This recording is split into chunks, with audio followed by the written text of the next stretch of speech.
Welcome to 108 news Telugu బులెటిన్ల ముందుగా headlines.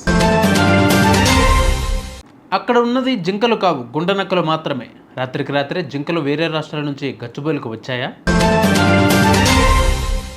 Andhra Pradesh cabinet సమావేశంలో కీలక నిర్ణయాలు. మీడియా అక్రిడేషన్ నిబంధనలు 2025కి ఆమోదం. బ్యాంకాక్లో రామాయణ నాటక ప్రదర్శనను వీక్షించిన మోదీ. విడుదల కానున్న జాక్ మూవీ ట్రైలర్లో సిద్ధు నోట బూతుల చిట్ట, రెచ్చిపోయిన Vaishnavi Chaitanya. IT park development కోసం హెచ్సియులోని 400 ఎకరాల భూమిని తెలంగాణ ప్రభుత్వం వేలం వేయడానికి సిద్ధమైంది. ఆ ప్రాంతంలోని చెట్లను తొలగించేందుకు జేసీబీలను సైతం తీసుకువచ్చింది. ఈ వ్యవహారంపై హెచ్సియు విద్యార్థులు ఆగ్రహం వ్యక్తం చేస్తున్నారు. యూనివర్సిటీ ఆవరణలోని చెట్లను తొలగించడంతో అడవిలోని జంతువులు, పక్షులకు నివాసం లేకుండా పోతుందని హెచ్సియు విద్యార్థులు ఆందోళన వ్యక్తం చేశారు.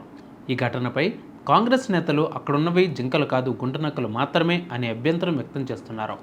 హైదరాబాద్ సెంట్రల్ యూనివర్సిటీలోని 400 ఎకరాల భూమిలో వందలాది రకాలు ఔషధ మొక్కలు, పక్షులు, జంతువులు, చెరువులు ఉన్నాయి. చెట్లను తొలగించడం వల్ల హైదరాబాదులో 1 నుంచి 4% డిగ్రీల ఉష్ణోగ్రత పెరుగుతుందని ఆవేదన వ్యక్తం చేస్తున్నారు. చెట్ల తొలగింపు ప్రక్రియతో రాత్రికి రాత్రే జింకలు గచ్చిబౌలికి వచ్చాయి. అక్కడున్న జింకలు లేవు, గుండెనక్కలు ఉన్నాయన్నారు కాంగ్రెస్ నేతలు. దానికి సమాధానంగా విద్యార్థులు రాత్రికి రాత్రే జింకలు వేరే రాష్ట్రాల నుంచి గచ్చిబౌలికి వచ్చాయా అని ప్రశ్నిస్తున్నారు. సీఎం చంద్రబాబు అధ్యక్షతన జరిగిన కేబినెట్ భేటీ ముగిసింది. పలు కీలక అంశాలకు ఆమోదం కూడా తెలిపారు. నూతన సమగ్ర AP state media accreditation rules 2025 నిబంధనలకు కేబినెట్ ఓకే చెప్పింది. ప్రత్యేక వాహక ప్రాజెక్టుగా పోలవరం బనకచర్ల ఫైబర్నెట్ లిమిటెడ్ నుంచి డ్రోన్ కార్పొరేషన్ విడదీసి స్వతంత్ర సంస్థ ఏర్పాటు, అనకాపల్లి డిఎల్పురంలో అల్సెల్లార్ మెటల్ స్టీల్ కంపెనీకి షరతులపై క్యాపిటల్ పోర్ట్ అప్పగింత, 3 స్టార్ ఆ పైపడిన హోటళ్ల బార్ లైసెన్స్ ఫీజులు 25 లక్షలకు తగ్గింపు. థాయిలాండ్ పర్యటనలో భాగంగా ప్రధాని నరేంద్ర మోడీ కాసేపటి క్రితం బ్యాంకాక్లో ల్యాండ్ అయ్యారు. ఆయనకు అక్కడి అధికారులతో పాటు భారతీయులు ఘన స్వాగతం పలికారు.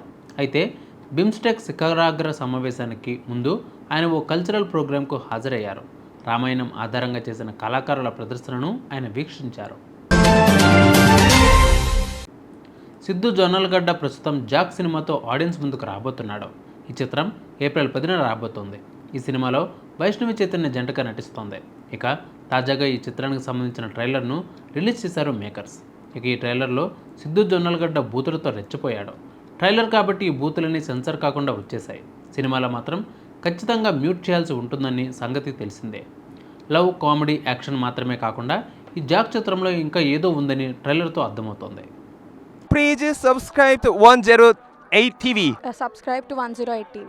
Please subscribe to 108 TV channel. Please subscribe to 108 channel. Please subscribe to 108 channel. 108 TV ki. Please subscribe to 108 channel. Please subscribe to 108 TV. Please subscribe to 108 TV. Please subscribe to 108 TV. Please 10 TV follow. Please subscribe to 108 TV channel. Please subscribe to 108 TV.